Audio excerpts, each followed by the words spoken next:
go through them. Yes, we do. Let me just begin with the Daily Graphic, and it says here, committee probes recruitments into security agencies. Agric Ministry rolls out irrigation for wealth creation in 8 regions. So there's a program called Irrigation for Wealth Creation. It's been rolled out in 8 regions. Cal Power threatens shutdown over $370 million debt. Wow, that's a lot. I mean, those are 3 very big stories. Yeah. The security recruitment scandals, they've been rife over the last several years. Yeah. There are all sorts of conspiracy theories. Indeed, there are lots of communiques that have come out, things that have allegedly been done. So if there's going to be a probe, then I think it's in order. Because look, these are security agencies, the kinds of people who make it into those agencies. It's critical. It's Do true. they have integrity? Yeah.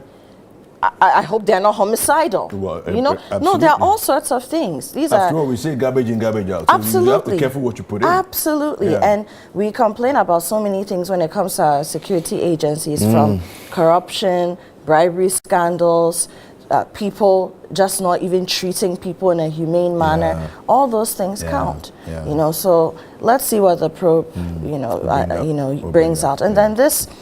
Irrigation scheme. It's irrigation for wealth creation. Yeah. Over and over and over again, decades have passed, and we've spoken about how we cannot just be relying on rainfall patterns for our farmlands if we want food security. And food security also means that we need to be able to control the outputs of our agric activities. So it's a great idea. I hope that it yields the results that we're looking for. But I would entreat the Agric Ministry.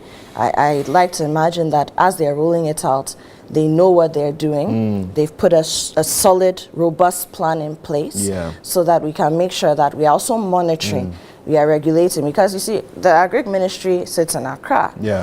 Yes, there are district agric offices and whatnot, but you can't be everywhere to monitor everything. So I hope that we factor those things in as well, because a lot of the time that's our problem in Ghana. When it gets onto the ground, the people are supposed to be paying attention to things. Their eyes are not there. They're doing their own thing, and then something that should have been so beneficial to us goes under the carpet, goes downhill. So it's a great program, I believe. Because that has been, especially with climate change, we have droughts in places, we have flooding in places. I mean, it's unacceptable that we can't be holding our breath, wondering what our maize and tomato yield will be because it's not raining. Absolutely. So it's a great program. And Mahama Yariga says, political class must hold itself accountable, and I think it's a very important call. It is, but I have a problem with us calling people the political class. Okay, what's the problem? Yes, I have a problem with that. Why do you have a problem with it? I think that when politicians, you can't run away from the fact that society has strata, right? And there are different structures, right? You can't run away from that. But I really have a problem when politicians start seeing themselves as a niche carved out of society. You do not become a politician or enter the political sphere because you were born into it. You can have grandfathers, grandmothers, uncles, aunties who have been politicians, but pretty much every political position, a position of governance, the people give power to some individuals to hold it. So when you start carving yourselves out as a niche within the society, calling yourself the political class, I have a problem with that. It begins to make you think of yourself. Yes, like you understand, just like how we have, because we have middle class. Some people would say upper class, somebody would say the elite, somebody would say old money, somebody would say nouveau riche. Once you start calling yourself the political class and you tune your mind that way, I think that it's a dangerous road to tread. We should be very careful with that. That's a very interesting angle on this. What do you have? So the Ghanaian Times is here. Public expressed mixed reactions over cancellation of Grand Indie celebration. And that's on page 12 of the Ghanaian Times. There's also here, page 12 as well. Government sets up committee to review security service recruitment to eliminate partisanship. And then page 4, minority unhappy over growing trend of political witch hunt. Page 14, Ghanaian Times, you can read, Ghana faces imminent power crisis as car power ship threatens shutdown over a $370 million debt. And there's a picture there of Mr. John Jinapo, of course. And look, we've already spoken about the security service issue. Car power and power in general in this country. I don't know, you know, yes, we have revenue generation problems. We've had them for several years. It has happened government after government. When you take, I keep saying that when you take the numbers of our revenue as a country over the years, let's even just take it from, let's say, 1996. And you study the numbers, how much revenue we've generated as a Republic of Ghana year in, year out. We don't generate a lot of revenue.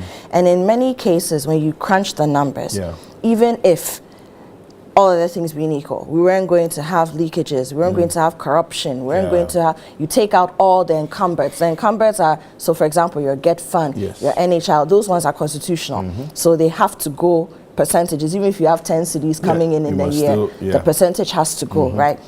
In many cases, when you take out all those things, still we don't have enough revenue for the kinds of things we need to do in the country. So this revenue generation, this conversation has popped up as the new government is being formed. We need to take it seriously. And I always say that if you want an example of how we raise revenue in the country, go to the microcosm, the small place, just go to the church. Oh, Mr. Sechi, you're on ChannelOne TV, bring 2,000 cedis for harvest. That's how we do revenue generation. And unfortunately, that mindset sort of ends up, you said this taxation, and we saw it a lot with the last administration. So we really need to get working. And that is why I'm excited about the Irrigation for Wealth Creation project, because you see, when you have long-term projects like that, and you begin to now see that, okay, you're not only creating wealth for the individual and the society, but now you're looking at some revenue, either through export or, you know, something. There are different angles to it. You can look at it through agric, through trade. There are key institutions, key sectors that we can do this. And manufacturing is one. I don't know why in 2025, Ghana is still playing heavy in the primary economic sector. Yeah, and so we still think that's the game changer. I don't understand that. It's, look, how is it a game changer? Every country that's developed used other things. Countries have gone through industrialization and come back and are now saying they want to come back to primary. The USA case in point. Trump's whole thing is the U.S. economy has become too service-led. And so we are producing things outside of the U.S. too much. We are also importing labor too much. And that's the idea, that this whole Make America Great Again thing, let's go back to our plantations, let's do this. You go around now, come back. We are still playing in primary. We need to fix this thing. That is the way to go. So until we do that, we'll always come back to there's debts for some company. And even when it's as critical as power. Now we use power for everything. We're talking about a digital era. The world is even moving past fourth industrial revolution to fifth. I'm telling you. Some people have reached there. There's an AI conference that happened this week. AI thing that's happening, Which African country was there? I don't even know. Apart from a few Africans who were there. Meanwhile, AI is fairly new. And even on the new frontiers, because we are still dealing with bread and butter, kina issues, we haven't penetrated certain spaces. So we really need to take this thing seriously. We should not be dealing with debts for how we are generating power in 2025. It's actually a pretty big disgrace. Abeko, thank you. Thank you for having me, David.